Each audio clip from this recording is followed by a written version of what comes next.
The big problem that I have with it though is like because I've done so much on Easter eggs and so many people, I'll do an Easter egg stream and get 500 people watching nowadays with like zombies or something. But then when there's no Easter eggs, what do I do? Like, what content do I make? Like, and that's kind of the thing that I'm always trying to work out. Like lately, I've streamed a bit of Call of Duty, a little bit of Battlefield. I tried streaming some like Mass Effect and stuff, and I'm just constantly trying different games.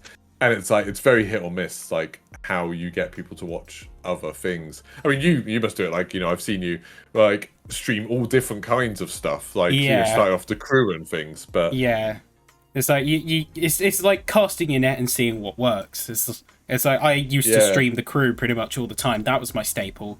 Then I couldn't agree with like Ivory Tower and Ubisoft's direction, so I stepped away from that game and started maining Forza. And now I've started maining Minecraft, and then I'll main Forza probably on the side. But because you stepped to a lot of different content. Like you were doing Battlefield, like you said, doing Call of Duty. You had No Man's Sky originally, Animal Crossing. I remember. How recently was it that you did your Halo video? Yeah, I did those. That was about 4 or 5 weeks ago. I think I finished doing them. I stopped doing them. And that was something that I thought, I've got it next to me actually. When it? Oh, back in a second. He's got props. Yeah. It's because my wife bought me this book, which is a book I'd wanted for ages. Oh, and that's it is amazing. a gorgeous book with like loads of, it's like super detailed stuff about the story of Halo and pictures and stuff. And I was like reading it and was like, I consider myself a pretty huge Halo fan. And I didn't know half of the story. Yeah. Like I didn't, I knew the words, but I didn't know what a Forerunner really was or what a precursor was, stuff like that. Yeah. And I was like, oh, this would be cool to have some videos where I explain it. And I'd seen like for games like Destiny, there's a guy called like, was it My Name is Biff or something. He does these I think Biff. big epic videos. Yeah, he does these big epic videos, and they're a bit like they're really good and informative, and I like them. But they're a bit like compared to my style, they're a bit hammy. They're a bit kind of drama school kind of thing, and I didn't want to do that. I just wanted to be like, sit down like we are now, just chatting to someone, explaining the story. I thought that would be good. And that's an example of type of content that I thought would be really good, and I really sort of felt quite passionate about it. And then I put it up, and then it's like no one really watched it. Like it had like 1/10 of the views that my Call of Duty stuff does.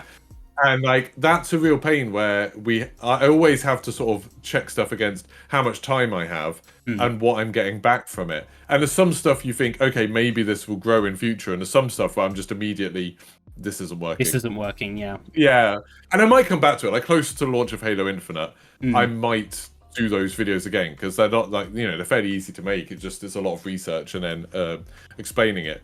But for now, it's definitely people aren't that interested in Halo's story. So fair enough. Have you ever seen that as a bit of a detriment? It's like because I think it's fair to say a lot of people know you for your endeavors in Call of Duty. Like you've got a lot of exposure from that.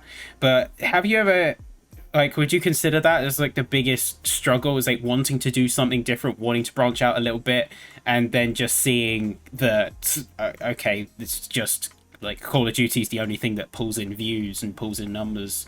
So that's the only thing that's kind of worth it.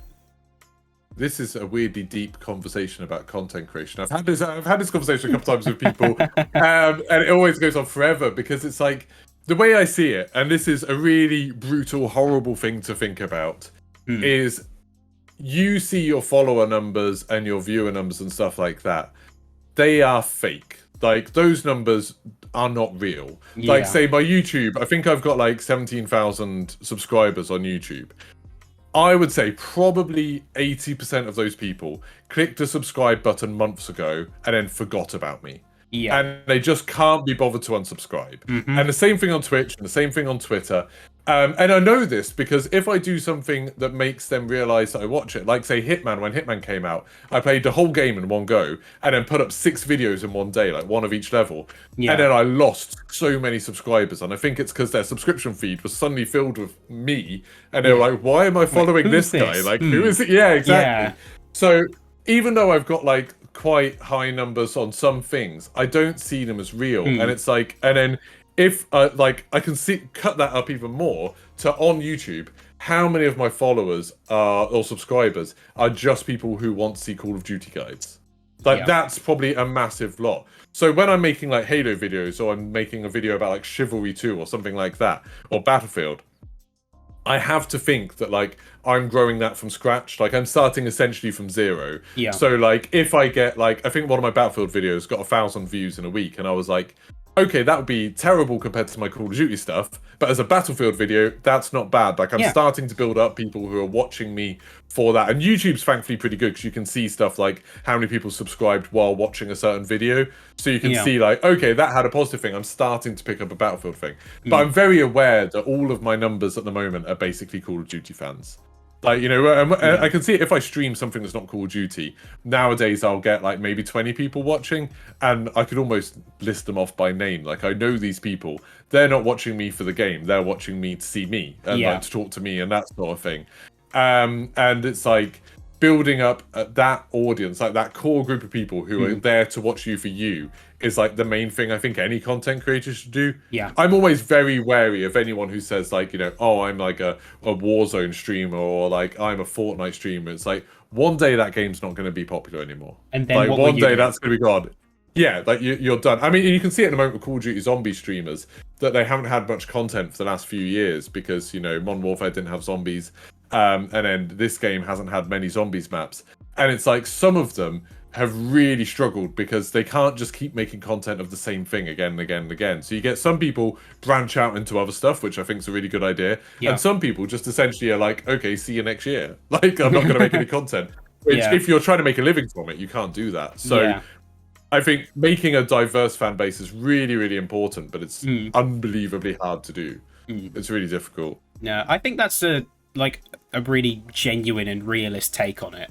Like that's not like harsh or like destroying it or anything. Because that's the reality of it. It's like when you think about it in that aspect, that like retention ratio. It's like seeing the ratio of subscribers to actual viewers. When you look at it at that perspective, it suddenly falls into place because you think, okay, you've got a lot of latent people there, and just think, oh, okay, they exist. But then you have a few people who actually watch you, like actually want to watch you, rather than a specific thing, and it suddenly makes a lot more sense when you put it like that. Yeah, and like I mean, and the main reason you ever use follower numbers, really, you know, unless you're a kid that cares about, you know, proving it to your friends or something, is for like PR people. You know, you speak to PR people, you speak to sponsors, and you say, this is how many viewers. None of them care about your follower count or your like subscriber count at all. Like that just doesn't matter. Yeah. They only care about your average viewers. Like that's the thing that they care about, and it makes sense. I mean, actually, there's a good example. The reason I know you is because I had that crazy ninja raid. Like, so I had Ninja come and raid me. And like I was just doing something called I think I had like, for me, quite a very good stream then, really. I had like 60 people watching. So there was a new Easter egg thing going on. And then Ninja suddenly dropped 31,000 people into my stream. And it was like, you know, absolutely insane, crazy. And then people were like, oh, you're so lucky. And it was, you know, good. I made a bunch of money that day. But then people think like, oh, now like that's it, you're huge. And it's like, why would these people come back and watch me? Yeah, like these are ninjas viewers. They came for the raid because it's a fun thing. I probably got from that maybe 50 people that have come back and watched me since, and that's awesome. You know, occasionally people are like, "Oh yeah, I came here from Ninja's raid," and that's incredible. But if you think that's 50 out of 31,000, so you know, I passed the raid off onto you, but I finished the stream. Yeah, and it's like. I always feel guilty when you do stuff like that because you never know if that person's going to be like, oh, I've got thousands of viewers, I'm going to quit my job now. It's like, that's not how this works. No, don't. Yeah, exactly. It's like these aren't your followers. Like these aren't your viewers. They're just, it's a fun thing for that day, but it's not. They're not going to come back. And, you know, I almost get a bit wary of raiding at all now. That I tend to just raid people I already know. Yeah. Because of that I think it's very depressing, and I've been through it myself when you have a massive view account. Like so suddenly you've got 31,000 viewers on Twitch. And then you look back 5 minutes later and you've got 20,000. Yeah. And you look back 5 minutes later and you've got 10,000, and you're like, what am I doing wrong? Like, how am I being too boring? Like, what am I doing to lose all these people? Yeah. And it's because you overthink it very quickly. Real. Yeah, definitely. And that makes you like look nervous, and it makes you lose your confidence. Yeah. And you lose kind of. And then that spirals from there. Yeah, definitely. So it's like, it's always really important, I think, to keep in your head what your real viewer count is, what your real follower count is, and stuff like that. And it's very hard to work it out. But, you know, in Twitch, I find it's people who are talking in chat.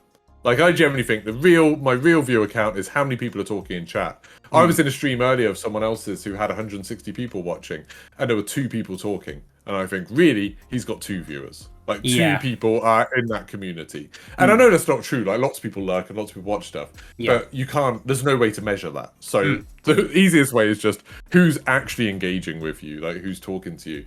And that's the thing that I always want to try and build up, which is difficult. You know, it's really hard. I don't know how to do that.